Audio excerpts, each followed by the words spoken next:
Masarap siguro kapag may sariling bansa tayong sinusuportahan sa Olympic basketball, mga idol, no? Kaya balikan muna natin ang huling beses na nasa Olympics ang isang Philippine basketball team. Pero syempre, bago yan, you know the drill. Like the video bilang suporta. The year was 1971, ABC Championship o mas kilala ngayon bilang FIBA Asia sa Tokyo, Japan. Pinangunahan ni Bogues Adornado ang Philippine team with an average winning margin of 37 points in 7 games at isang 24 points na talo sa host nation Japan, securing a second place finish sa tournament na nag-book sa kanila ng ticket sa 1972 Munich Olympics sa Germany.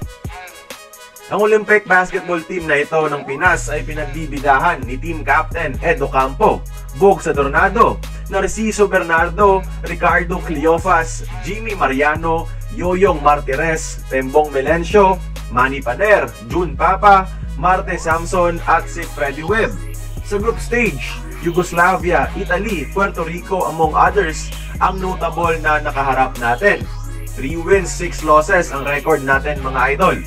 Ang tatlong panalo ay kontra sa Senegal 68-82. Second win by default kontra naman sa Egypt. At ang third and last win is ang revenge victory sa Japan sa score na 82-73. However, ang mga talo natin mga lopsided. Tambak, 15 points tambak sa Poland 90-75. 20 points tambak sa Puerto Rico 92-72. 19 points talo sa host country Germany, 93-74. 101-81 naman versus Italy. 117-76 naman kontra sa powerhouse Yugoslavia. At sa eventual gold medalist na Soviet Union, tambak tayo ng 31, 111-80.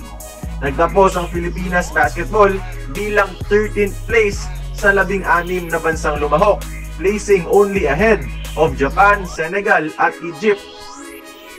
Ang leading scorer natin noon ay si Mariano with 13.9 points, na sinunda naman ng 13.1 points ni Danny Florencio at 9.3 points per game ni June Papa. Overall, solid din naman pinakita ng ating RP team, scoring-wise. Sa 9 games ng 1972 Munich Olympics, 77.75 points per game ang pinupuntos ng mga Pinoy.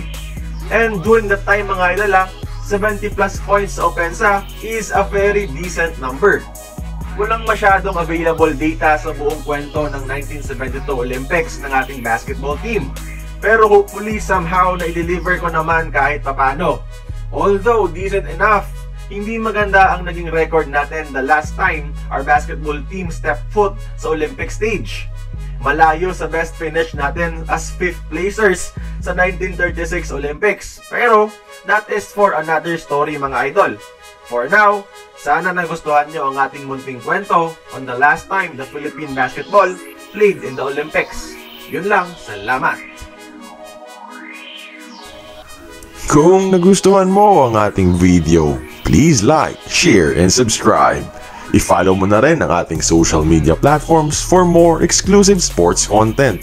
Until then, this has been Courtside Buckets. See you on the next one.